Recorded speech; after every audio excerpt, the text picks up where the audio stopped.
ఇక విద్యార్థులకు సర్టిఫికేట్స్ ఇవ్వాల్సిందే. వాటిని తాకట్టు పెట్టుకునే హక్కు ఏ విద్యా సంస్థకు లేదు. అలాంటి వారిపై కఠిన చర్యలకు ఆదేశిస్తాం. కాలేజీలకు రాష్ట్ర హైకోర్టు హెచ్చరిక.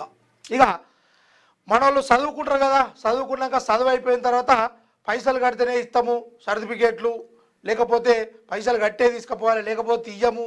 ఈ వేషాలు ఎవరైతే వేస్తూ ఉంటారో అటు కళాశాలల్లో కావచ్చు, స్కూళ్ళల్లో కావచ్చు, ఏ రకంగానైనా వాళ్లకు వీళ్ళు పిల్లలు చదువుకున్నటువంటి ఏదైతే వాళ్ళు పట్టా పొందినటువంటి వాళ్ళ సర్టిఫికేట్స్ ఉంటాయో వాళ్ళకి ఇచ్చేయాలి.